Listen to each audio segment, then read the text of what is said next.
जब भी आप बहुत अधिक पीड़ा में होते हैं, प्रार्थना के लिए आपके होंठ बुदबुदाते हैं, आपके हाथ कांपते हैं, आपकी आवाज़ कँपकँपाती है, आंखों में अजीब सी नमी होती है, मानो बारिश के बाद की मेड़ कभी भी कहीं भी टूट सकती है।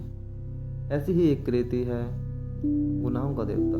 हेलो दोस्तों, मैं आपका रोकी आज आपके लिए लेके आया हूँ एक अनोखी कृति जिसमें निस्वार्थ प्रेम, त्याग, बलिदान, आदर्शवाद का अनोखा मिश्रण है। गुनाहों का देवता धर्मवीर भारती का एक सुप्रसिद्ध हिंदी उपन्यास है जिसमें चंद्र और सुधा के निस्वार्थ प्रेम को दिखाया गया है। इस उपन्यास की पृष्ठभूमि इलाहाबाद पर आधारित है। चंद्र एक होनहार और आदर्शवादी युवक है जो प्रोफेसर शुक्ला के संरक्षण में रहता है। सुधा प्रोफेसर शुक्ला की बेटी है, चंचल है, मासूम है और चंद्र से बेहद प्रेम करती है। उपन्यास के प्रारंभ में हम देखते हैं कि प्रोफेसर शुक्ला और चंद्र के बीच अत्यंत गहरे संबंध होते हैं। चंद्र अपने प्रभावशाली और विवेकशील होने के कारण प्रोफेसर शुक्ला का प्रिय छात्र बन जाता है और उनके घर आया जाया करता है।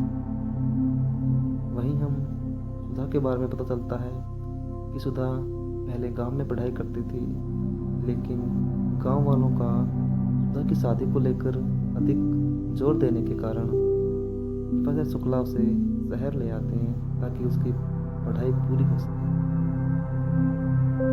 सुधा की माँ का देहांत हो जाने के कारण सुधा का पालन पोषण सुधा की बुआ करती है।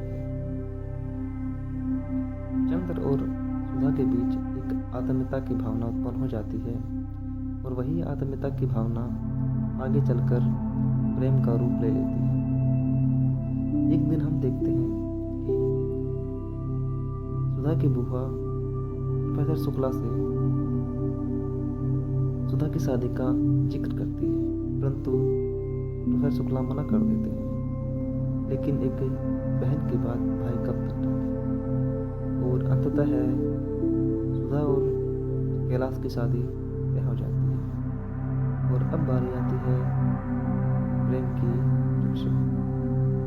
सुधा चाहती है कि चंद्र शादी को रुकवा दे और खुद सुधा से शादी कर ले, परंतु चंद्र अपने आदर्शवाद और नैतिक मूल्यों के चलते प्रोफेसर शुक्ला को धोखा देना नहीं चाहता और जिस थाली में खाया उस थाली में छेद नहीं करना चाहता। और इसी के चलते सुधा की शादी कैलाश से हो जाती है, जिस कारण सुधा और चंद्र का जीवन अत्यंत निराशामय हो जाता है। सुधा के ससुराल चले जाने के बाद चंद्र को डॉक्टर की उपाधि मिलती है, परंतु सुधा के ना होने के कारण चंद्र को डॉक्टर की उपाधि में कोई भी दिलचस्पी नहीं होती। डॉक्टर की उपाधि चंद्र को कोई भी आनंद नहीं देती है। वह हर समय सुधा को याद करता रहता है और अपने भौतिक जीवन को अत्यधिक निराशामय जीवन बना देता है और अपने जीवन के चलते वह मम्मी का सहारा लेता है, परंतु वह अपने पहले प्यार को भुला नहीं पाता, जिस कारण उसका जीवन और भी निराशामय हो जाता है। एक दिन सुधा अपने पति कैलाश के साथ अपने मायके आती है।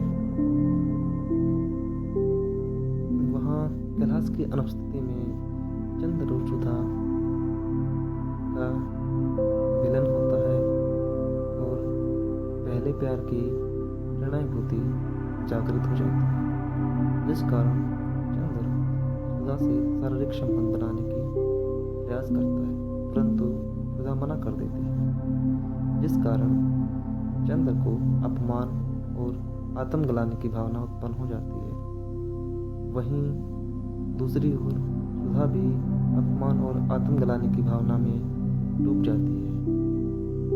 चंद्र सुधा से माफ़ी मांगता है। सुधा उसे माफ़ भी कर देती है, परंतु कहीं न कहीं दोनों में आत्मग्लानि और अपमान की भावना उत्पन्न हो जाती है और दोनों को लगता है कि उनका पवित्र प्रेम खंडित हो गया है, जिसके कारण दोनों ही